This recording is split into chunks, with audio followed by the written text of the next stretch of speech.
Hello everyone, it's Silver. This is Atlas Fallen, specifically the Reign of Sand version. So this is a game that wasn't super well received when it came out, although I honestly don't know all that much about that. I didn't play that version, but it did receive a really huge update called Reign of Sand that was of course free for everyone, and it sort of retooled the entire game. And whenever I see a game get one of those gigantic, all-encompassing updates, it makes me really want to try it, because usually those updates involve a lot of listening to community feedback and tweaking a ton of things to maybe be a little bit more well-received. And in this case, it does seem to have worked, because all of the recent reviews for this game on Steam are in the very positive side. So it does seem that a lot of the changes have been well-received by the community, which is really good to see. So, what is this game? Well, honestly, it actually reminds me a lot of sort of late 2000s superhero sandboxes, like Infamous and Prototype, but with combat that's a little bit more akin to like old school God of War. So that already interested me because I used to love games like that, I still do, and I still go back and play stuff like that with emulation and stuff relatively often. So seeing someone do a modern game that is very reminiscent of that kind of old school style that we don't see much of anymore, yeah, I was pretty much on board to give it a shot. And the world setup here is actually a pretty interesting one. So basically, there was a sort of cataclysmic war between two gods in this world. One of them was sealed away, and the other became the sort of patron of humanity, but not in a good way. The patron of humanity in more of an abusive, mine all of this essence for me kind of way. So this is a sort of destroyed world, or partially destroyed world, post-god battle, where the not-so-nice god won and is tyrannically ordering humanity to nearly extinction. Basically, in order to keep this ancient god sealed away, they need essence to keep the prison up and running. And so essence can be mined, as it turns out, as sort of like the stuff of living beings. And so they have humanity mining this essence in large amounts to keep this god sleeping. And this has resulted in a really unpleasant world full of a sort of fanatical, zealous cult that loves this god and does everything to worship him possible because they sort of have Stockholm Syndrome, and the rest of humanity which is just trying to survive, although most of them are of a caste called the Unnamed, and that is literal. They are basically so unimportant and so temporary that they don't even get names, they're just used as slave labor. You play as one of these Unnamed, and you, coincidentally, find this gauntlet out in the wilds. Most of the wilds are a desert because of the destruction wrought by this ancient battle.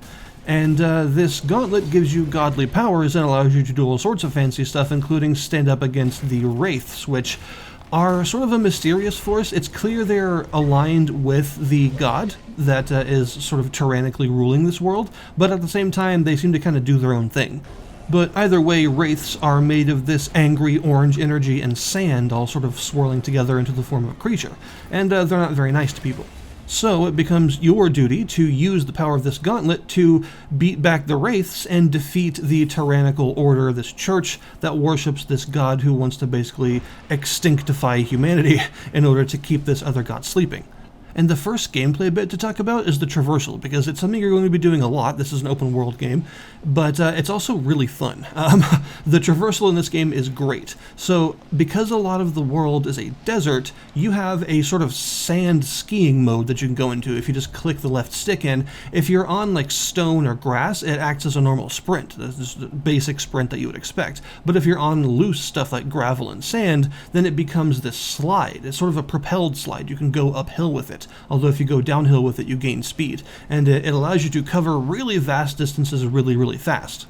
You also have a double jump and an air dash from the beginning, and you will also get 2 and eventually 3 air dashes that you can chain together to cover really huge distances in the air as well. So all this put together means the traversal is really fun, and going from place to place in this world is a blast. Again, this is something that reminds me of those late 2000s superhero sandboxes where sometimes you would blow off the main quest line just to run around, just explore a little bit, because walking around was so fun due to the way that you got around in games like Infamous or Prototype or Spider-Man games.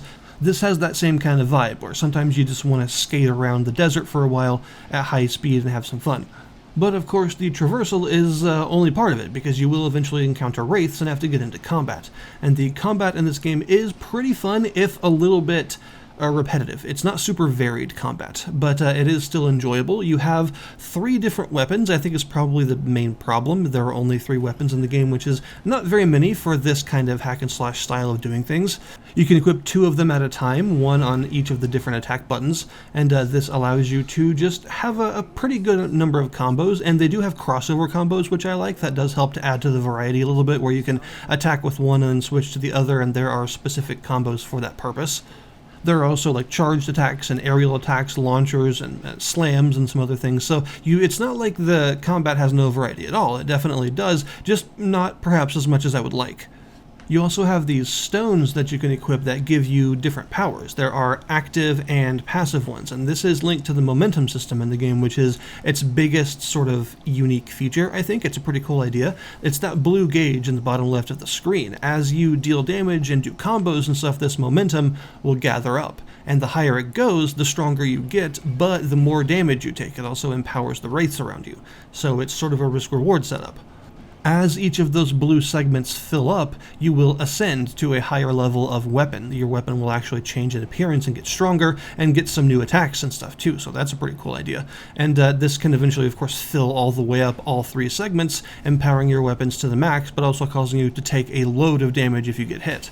You also have all those symbols on that gauge, and these are different kinds of essence stones that you can equip. So you have 3 different active essence stones. These are basically skills, special attacks and stuff.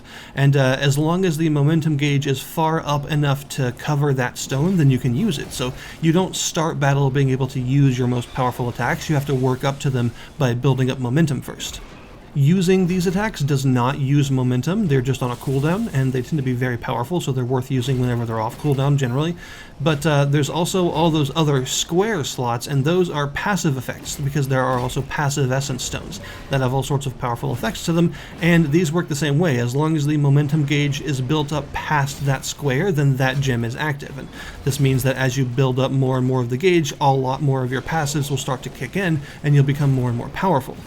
You'll have 1 active skill of each bronze, silver, and gold quality, as well as 3 bronze and 3 silver passives and 2 gold passives, although the gold passives tend to be extremely powerful in exchange for only having 2 of them. You've also got a sand skin, which actually acts as a parry. Whenever you press the L1 button, you will very briefly become sort of invincible. It lasts for a really short period of time, but it's a parry, and it's actually a really good parry in my opinion because it's very responsive. That's sort of the measure of whether I consider a parry to be good, is how good does it feel to use? Is it responsive? Can I accurately use it to intercept an attack every time? And in this case you can. The parry is highly responsive. It pretty much solidifies you into sand the frame that you press that button, so there's like no delay whatsoever, and you can use it to intercept attacks. If you intercept an attack with this, then it will deflect the attack and crystallize the enemy, allowing you to get in a bunch of free hits. Unless it is a larger enemy or a boss, in which case it will start to build up crystal on them, and you'll have to do it multiple times in a row before they finally fully crystallize. So this means that this is a combat system that heavily rewards parrying, since it makes your enemy completely defenseless for like an extended period of time. It's something that you want to do all the time. This is also an omnidirectional parry because it makes your skin sand. It works from any angle, so it doesn't matter. Even if you have 3 different enemies attacking you all at the same time, all from different directions, you can parry all 3 of them at once with this. You also have a shatter in addition to all of this. A shatter expends all of your momentum. It puts you back down to 0 momentum, but it is a very powerful, huge single target attack. And the reason that you have this is because of the way that large wraiths work. They don't just have 1 health gauge. They have a bunch of different body parts. Some of them will be highlighted in like a yellow and some of them in red. The ones in red are required to kill them. You've got to break all of them in order to actually kill the wraith. So it's a little bit of like Monster Hunter DNA in here, kind of. The more yellowy ones can be broken to give you better loot drops, but the red ones are required for actually killing it. And while you are fighting, if the health gauge of the part you're currently targeting starts to glow blue, that means your shatter will completely destroy it instantly. So this is a way to let you know that you can use your shatter as a finishing move to get rid of that part, just destroy it entirely. And this is also absolutely required for bosses, as you would probably expect. They all tend to have multiple parts and are relatively challenging. I would say the combat in this game is somewhat hard, actually. Not like balls to the wall, super crazy difficult, but it's not easy. It's not an easy game. It's like God of War 3 difficulty, right? Not as hard as 1 or 2, but still relatively hard. I did mention it's an open world game, but it's multiple smaller open worlds rather than one really large one. So you have loading screens in between these big open areas. And each of these open areas will have quite a bit to explore. It'll have various different places for you to go, as well as different wilderness bits for you to fight in and stuff, or find animals that can lead you to treasure, or treasure chests hidden around the place, or little challenges like platforming challenges and other things like that to get you to some good loot, because you get a lot of essence stones and recipes to make essence stones, as well as different crafting materials to make them as loot. So that's one of the main things you're getting. You also have armor sets, although they are full sets at once. You don't get pieces of armor. It's all one set. And these are necessary because you don't have a level per se, you just have an armor level. And enemies have a level that shows you how powerful they are. So if you want to level up, in quotes, to meet an enemy's level, you have to equip armor of that level. There is no other way to do it. And armor can be upgraded. Each armor set can be upgraded usually 3 times, and it will increase its level by 1 each time, and increase all of its stats that it gives you, as well as give you a perk token. And this is one reason you want to level up even armor that you're not using, because it'll give you these tokens that you can use on a sort of skill tree setup. There are generally a lot of side quests to do. Side quests generally reward you with money and recipes for essence stones, although occasionally some other stuff. There are a few that give you, for instance, armor, like really good armor, some of the best you can get at that time. And the money you will spend on merchants. There's merchants in each of these settlements you can find in the different open world areas. And there's also a traveling merchant that you'll find just by seeing his kite at a distance and going to a little camp. And the merchants will have various things, from sometimes armor sets to dyes. You can dye your armor, to treasure map fragments that lead you to new loot and some other things like that. And of course various materials and stuff too. So there's a reason to have money. You probably won't need a ton of it in this game, but it is nice to have, especially early on, to get some of those early armor sets and things.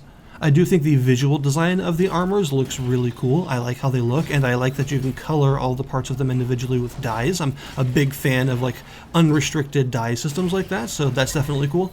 And then you'll just go through the game like this and fight various battles until you reach big important story bits that will explain a bit more of the backstory, a bit of what this gauntlet is and what this entity is inside of it that's been talking to you, as well as unlocking new areas of the map. And each new open world area will often have 1 or 2 big exploration areas that are kind of like dungeons for you to go through as well, that have their own side quests and a bunch of enemies, usually some bosses, maybe even some like optional mini boss fights and stuff to do, as well as some other kinds of diversions like these portals that will take you to the realm of Niall, the person who is in your gauntlet and speaking to you, and allows you to actually play as him, and he has his own combat mechanics and can do these big arenas for lore rewards and stuff.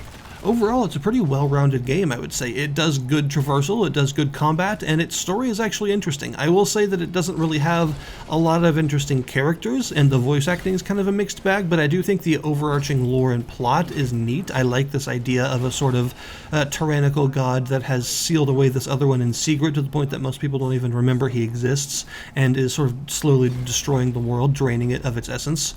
I think there's some neat vistas here with some pretty cool visual design, because the world looks somewhat unusual, being the sort of aftermath of a big godly battle. The farther you get into the game, the more weird and broken and gravity-defying things get, and this just helps the traversal be even more fun, because you're in these crazy funhouse lands that just give you more interesting stuff to find and do. So yeah, I would recommend it if you like hack and slashes. If you're a fan of those classic superhero sandboxes or the God of War games or things like that, that sort of PS2 to PS3 era sandbox design that's a little bit different than the modern sandbox design, this calls back to that period, and I think it actually does it really admirably well. I had a lot of fun with it. So I will put the link in the description below this video to the Steam store page for Atlas Fallen if you guys wish to check it out yourselves.